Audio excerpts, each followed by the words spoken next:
Hello everyone, आज है date 5 तारीख और हम लोग रिकॉर्ड कर रहे हैं ये 6 तारीख का मार्केट के लिए। तो ज़्यादातर मेरा जो ट्रेड होता है वो होता है बैंक निफ्टी में, ठीक है। तो हम लोग निफ्टी को भी देख लेंगे और जो एक्सपायरी वाला इंडेक्स रहेगा उसको थोड़ा सा देख लेंगे ज़्यादातर, लेकिन मैं एनालिसिस में बैंक निफ्टी में करता हूँ। तो बैंक निफ्टी का अगर 5 मिनट का चार्ट देखोगे ना, तो एक चीज़ आपको समझना पड़ेगा कि ये एक जोन में फंसा हुआ है मार्केट, ठीक है। ये जोन बहुत कितना भी टाइम तक कंटिन्यू कर सकता है, क्योंकि मार्केट के पास एक इनर्शिया होता है और वो अपने स्टेट को मेंटेन रखना चाहता है, ऐसा है, ठीक है। तो इसके अकॉर्डिंग हम लोग काम करेंगे। तो क्या क्या कहाँ कौन कौन एरिया मेरा डिसीजन एरिया होगा। अगर कहीं मॉर्निंग में मेरे को मार्केट यहाँ दिखता है तो छोटे टारगेट के लिए यहाँ तक के लिए हम लोग बाय कर सकते हैं, ठीक है। यहाँ दिखता है तो हम लोग थोड़ा बड़ा टारगेट की कोशिश कर सकते हैं। यहाँ दिखता है तो सिर्फ यहाँ तक के लिए यहाँ पे शॉर्ट किया जा सकता है, यहाँ तक के लिए बस, ठीक है। और यहाँ रहेगा फिर भी हम लोग शॉर्ट करेंगे, बीच में कोई डिसीजन नहीं होगा। ये प्लान है कल के लिए। और क्या क्या लॉजिक से मैं ये लेवल ड्रॉ किया हूँ, देखो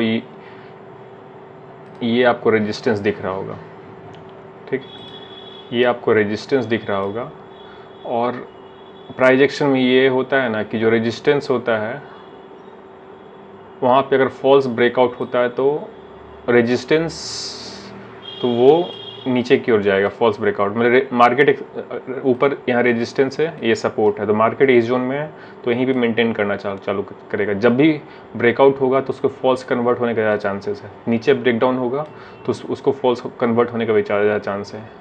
ऐसे ही अगर मार्केट यहाँ मिलता है तो अपने को इतना स्पेस मिलेगा।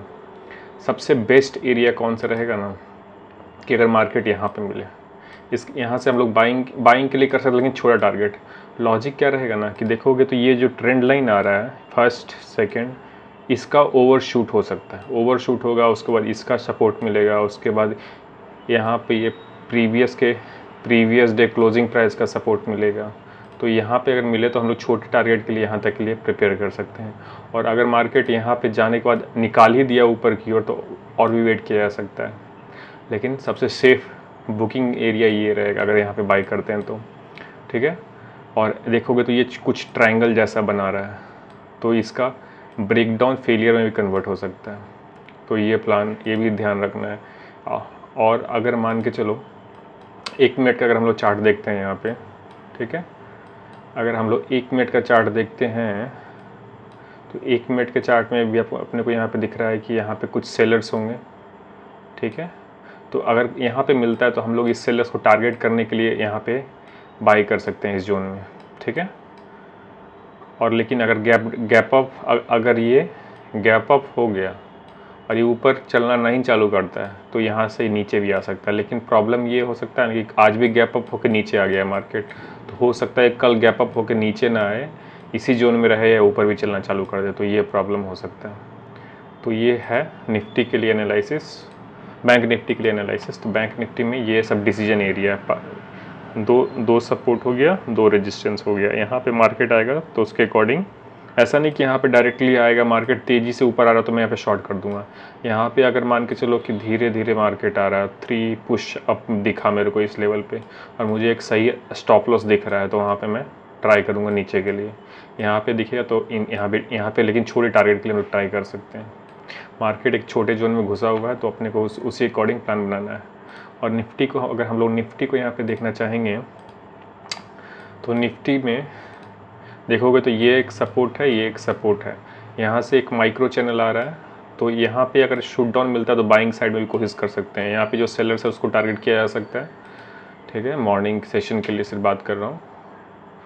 तो यहाँ पे अगर ओवर शूट होता था यहाँ से बाइंग के लिए जा सकते हैं, लेकिन अगर इसके नीचे चला जाएगा, ठीक है, तो हम लोग ब्रेकआउट के बाद हम लोग ऊपर रिट्रेसमेंट के साथ नीचे जा सकते हैं, ये भी प्लान हो सकता है। तो यहाँ पे भी अगर निफ्टी मान के चलो कि कुछ ज़्यादा ही बड़ा गैप डाउन खुल गया, ठीक है, तब तो डिसीजन कुछ अलग करना पड़ेगा। अगर ज़्यादा बड़ा गैप डाउन खुल गया तो हम लोग सेलिंग साइड में काम करेंगे, रिट्रेसमेंट के साथ कुछ प्राइस एक्शन दिखेगा तो। लेकिन फ़िलहाल तो वो लेवल दिख नहीं रहा मेरे को, तो ये है प्लान। और सेंसेक्स निफ्टी जैसा ही कुछ है। मैं सेंसेक्स में काम नहीं करता हूँ, ज़्यादातर मेरा बैंक निफ्टी में ही काम होता है। सिर्फ मैं कभी कभी निफ्टी में ले लेता हूँ, लेकिन ज़्यादातर मेरा बैंक निफ्टी में होता है। तो ये है कल के लिए प्लानिंग। और मार्केट एक साइडवेज जोन में फंसा हुआ है। देखने वाली बात है, कब से देखो फंसा हुआ है ये जोन में। ये जोन में मार्केट हिल ही नहीं रहा है। यहाँ से देखोगे तो ये मार्केट ऐसे ऐसे ऐसे ऐसे मूव कर रहा है। तो हमेशा रेजिस्टेंस के पास आए तो देखोगे कुछ अगर सही रिस्क रिवार्ड वाला ट्रेड मिल रहा है तो वहाँ पे शॉर्ट करने की कोशिश करो, और सपोर्ट के पास आ रहा है तो सही रिस्क रिवार्ड के साथ प्रॉपर स्टॉप लॉस के साथ बाइंग साइड में जाने की कोशिश करो। यही है कल के लिए प्लान। और निफ्टी में भी दिखोगे तो कुछ ऐसा ही दिख रहा है यहाँ पे मेरे को। तो ये है कल के लिए प्लान।